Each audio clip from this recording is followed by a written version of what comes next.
Welcome to EDU World Space. This question says, as discussed in the text, we can draw an analogy between the attraction of an electron to a nucleus and the act of perceiving light from a light bulb through a frosted glass shade, as shown in this illustration. It says, using the simple method of estimating effective nuclear charge, which is equation 7.1 in the text, how does the intensity of the light bulb and/or the thickness of the frosting change in the following cases: moving from boron to carbon, and moving from boron to aluminum? And so I'll explain this analogy just a little bit. So the two things that can change how an observer perceives light is changing in the intensity of the bulb. If the bulb gets brighter, the observer can see more light. If the bulb gets dimmer, the observer sees less light. That's the first. And the second is the amount of shading by the frosted glass. More shading by the frosted glass, the observer perceives less light. Less shading, the observer sees more light. And so these two scenarios, the light bulb and the frosted glass, represent either the charge in the nucleus, the light bulb, or the electron shells around the nucleus, the frosted glass. And so what we need to do is looking at these changes from boron to carbon and boron to aluminum. Are we changing what's going on in the nucleus, or are we changing what's going on in the electron shells? So moving from boron to carbon is simply moving to the right within the same row of the periodic table.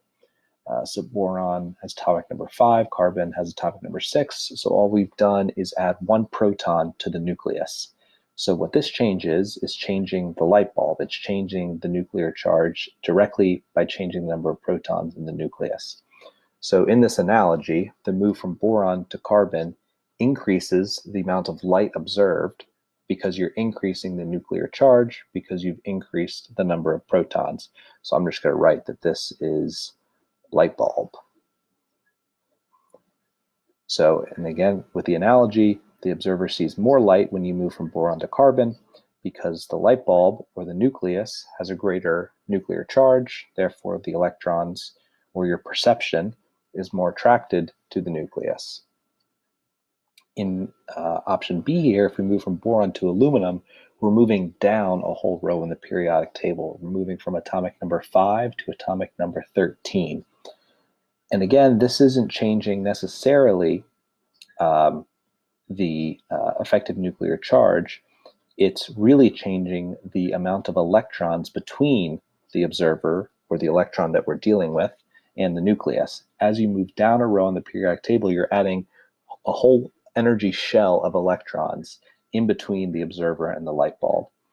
So again, as we move from boron to aluminum, the observer, or an electron, is experiencing or observing less light or having less of an attraction to the nucleus because there's a whole shell of electrons in between it and the nucleus.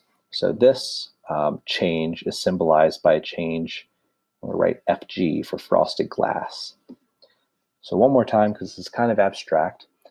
Boron to carbon, moving left to right within a row of periodic table, you're changing the nuclear charge because you're increasing the number of protons.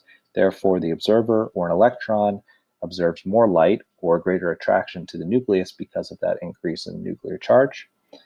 And in B, moving from boron to aluminum, moving down a whole row on the periodic table, you're changing the shell of electrons, or in this case, the frosted glass between the nucleus or the light bulb and the observer or the electron.